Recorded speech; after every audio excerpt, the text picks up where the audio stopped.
अब cash flow statement का question number 5 करते हैं डायरेक्ट मेथड से। तो सबसे पहले डायरेक्ट में हमें क्या लिखना पड़ता है, कैश इनफ्लो की कहाँ से कैश आ रहा है, कैश इनफ्लो। पता है आपको कैश आ रहा है तो वो इनफ्लो है, कहाँ से आ रहा है वो। सबसे पहले तो कैश रिसीव्ड फ्रॉम डेटर से, है ना, कस्टमर या डेटर जो भी लिखना है आपको ले लो। इसके अमाउंट को अभी यहाँ लिखना 45,000 रुपए।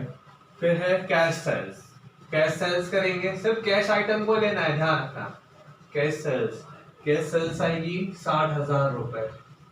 ओके, इसके बाद थर्ड पे आएगा अपना कमीशन रिसीव्ड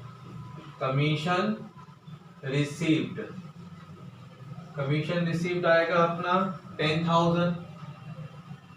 ठीक है, इसके बाद तो कोई रिसीव वाली कोई चीज नहीं है, तो आप चाहें तो इसका टोटल लगा लेते हैं। अब पेमेंट कैश आउटफ्लो देखना है अपन को। ठीक है, आप चाहे तो इसको एक नाम दे सकते हैं ए, अब बी इसको दे सकते हैं अपन कैश आउटफ्लो। ठीक है,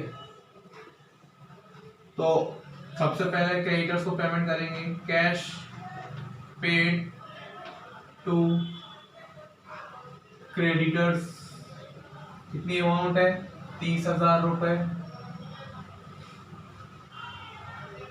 कैश परचेज करेंगे तो पैसा जाएगा कैश परचेज, तो कितना अमाउंट है 25,000। फिर है आपका salary paid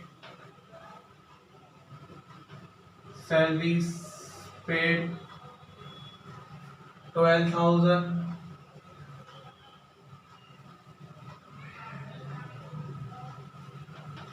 rent paid 5,000। Administration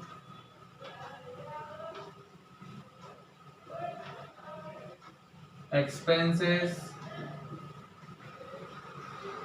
paid कितना 4,000। इसके अमाउंट को भी बाहर निकाल दो 76,000, है ना। जो पैसा आया उसको अपन इससे डिनोट करेंगे। फिर cash generate from operating activity ना, प्रॉफिट बिफोर टैक्स, इसमें से ये माइनस कर देंगे तो प्रॉफिट बिफोर टैक्स आ जाएगा हमारा कितना 3900। इसके बाद इनकम टैक्स पेड और लेस करेंगे इनकम टैक्स पेड को 13,000 रुपए। इसके बाद प्लस टैक्स रिफंड, तो चाहो तो आप सीधे 11,000 रुपए माइनस में लिख सकते हो, चाहो तो आप ऐसे भी लिख सकते हो। तो यहाँ पे 11,000, तो यहाँ पे आएगा मेरा 28,000, है ना।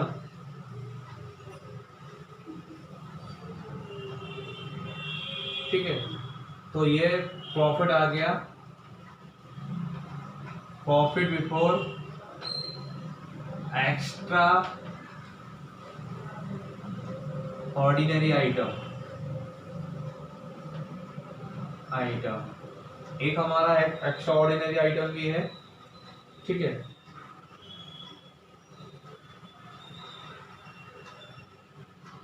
तो वो है हमारा इंश्योरेंस क्लेम, उसकी अमाउंट है 50,000 रुपए।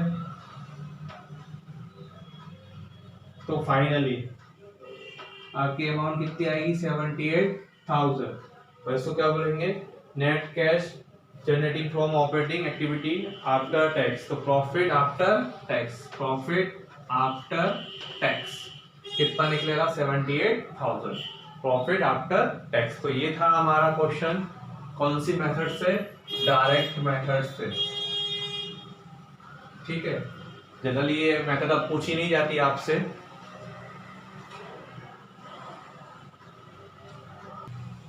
क्वेश्चन नंबर 6 करते हैं हम इनडायरेक्ट मेथड से। सबसे पहले हम यहाँ लिखेंगे नेट प्रॉफिट। क्या लिखेंगे? Net profit. तो नेट प्रॉफिट कितना हमारा 75,000। इसके बाद हम इसमें ऐड कर देंगे नॉन कैश आइटम, जो भी नॉन कैश आइटम रहेंगे उनको ऐड कर देंगे। तो नॉन कैश आइटम में सबसे पहले डेप्रीसिएशन ऑफ प्लांट, प्लांट का डेप्रीसिएशन, और loss on sale of plant, loss on sale of plant. सिर्फ ये दो चीजें हम माइनस कर देंगे क्योंकि ये दोनों नॉन कैश आइटम है। तो इनकी अमाउंट अभी अंदर लिख लेते हैं, 18,000 और 7,000 यानी 25,000। ये 25,000 को हमने ऐड किया तो ये टोटल अमाउंट कितनी आ जाएगी हमारी? 1 लाख, 1 लाख आ जाएगी। इसके बाद हम लेस करेंगे कुछ चीजों को, जैसे profit on sale of investment, ठीक है, कितने के हैं? 25,000। फिर इंटरेस्ट रिसीव्ड, कितने का इंटरेस्ट रिसीव हमारा? ये भी 25,000। तो ये टोटल कितना हो जाएगा आपका? 50,000। 1 लाख में से गए तो 50,000। तो ये कौन सा प्रॉफिट आएगा आपका? Profit before change in working capital, तो एक लेस करेंगे, ऐड करेंगे इंक्रीज इन करेंट लाइबिलिटी में अगर इंक्रीज हो गया है लाइबिलिटी में, इंक्रीज इन करेंट लाइबिलिटी, इसका मतलब पैसा हमारे पास आ गया है, और डिक्रीज होता तो इसका मतलब पेमेंट कर दिया आपने। और इंक्रीज इन करेंट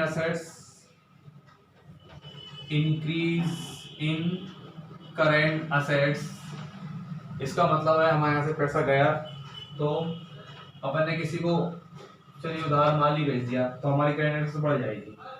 तो यहाँ कितना लिखूंगा मैं? 1 लाख रुपए, ठीक है। तो 1,50,000 और 1 लाख कितना आ गया? 1,50,000 रुपए। 1,50,000 रुपए आए, इसको बोलेंगे हम cash flow from operating activity, क्योंकि इसमें अभी 2 साल के बैलेंस शीट नहीं थी, सिंपल पूछा था तो सिंपल तरीके से हमने इसको कर लिया। ओके, अब नेक्स्ट क्वेश्चन करते हैं, question number 7। The following is summary of the balance sheet and 17-18 की 2 बैलेंस शीट दे रखी हैं। इनका टोटल आ रहा है 5,45,000। सबसे पहले हमें क्या निकालना होता है? Net profit.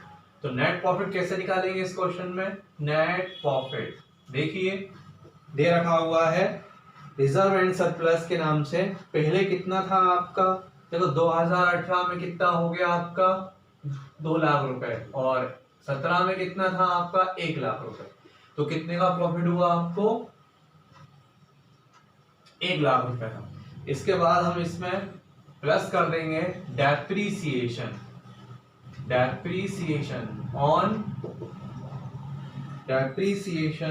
ऑन सबसे पहले बिल्डिंग है, तो बिल्डिंग पे, क्योंकि बिल्डिंग पे डेप्रीसिएशन दे देंगे क्योंकि खरीद तो कुछ है नहीं रहे। तो 3 लाख की थी, अब कितने की हो गई है? 2,40,000 का। कितने का डेप्रीसिएशन लग गया हमारा? 60,000 रुपए का। फिर मशीनरी पे प्लस डेप ऑन मशीनरी, कितना डेप्रीसिएशन लगेगा मशीनरी पे हमारा? 10,000 रुपए का। तो 60,000 माइनस 50,000, 10,000 रुपए। इतना तो आपको समझ में आ ही गया होगा, ठीक है। ये आ जाएगा 1,17,000। तो अपन बोल सकते हैं cash flow from operating activity before working capital, change in working capital. अब वर्किंग कैपिटल को चेंज करने के लिए क्या करना पड़ेगा, सबसे पहले हमको वर्किंग कैपिटल में चेंज आना है, ठीक है। लेके आते हैं क्रेडिटर से, क्रेडिटर्स हमारे क्रेडिटर्स हैं, तो क्रेडिटर्स हाँ हमारे पहले कितने थे 40 थे, अब कितने हैं 30,000, यानी 10,000 रुपए का हमने इनको भुगतान कर दिया क्रेडिटर्स को, ठीक है। तो लिख सकते हो आप, कैसे लिख सकते हो आप, decrease in creditors, decrease in creditors कितने के थे आपके पास, 10,000 रुपए का डिक्रीज होगा, माइनस कर दिया। अब है आपके पास बिल्स पेबल, तो डिक्रीज इन बिल्स पेबल, तो ये भी कितना हो गया हमारा 1000 का डिक्रीज हो गया। इसके बाद करेंट असेट्स में है स्टॉक, स्टॉक हमारा इंक्रीज हो गया, तो increase in stock, stock increase हो गया यानी पैसा गया, स्टॉक इंक्रीज हुआ कितने का, पहले था वो 76 का, अब 55 का था पहले और अब 76 का, तो 00012 21,000 यानी गया, ठीक है। इसके बाद डेटर्स कम हो गए हमारे, यानी कि पैसा हमारे पास आ गए हैं डेटर्स, तो डेटर्स क्या हो गए हमारे, डिक्रीज हो गए, डिक्रीज हो गए, इसका मतलब पैसा आ गया कितना 2000। अब आप खुद लगा लीजिए कितना हमारे पास आंसर आएगा, क्योंकि इसके बाद तो कुछ भी नहीं है, तो 21 यानी 32,000 यानी 30,000 रुपये आपका माइनस में आएगा, 30,000 रुपये माइनस में आएगा। इसमें से ये माइनस करेंगे तो 1,50,000 रुपये आया, ठीक है। इसको बोलेंगे cash flow from operating activity, कितना 1,50,000 रुपये, सॉरी 1,40,000 रुपये आएंगे, ठीक है, 1,40,000। ये था क्वेश्चन नंबर आपका 6, सॉरी क्वेश्चन नंबर कौन सा था 7, कंप्लीट हुआ।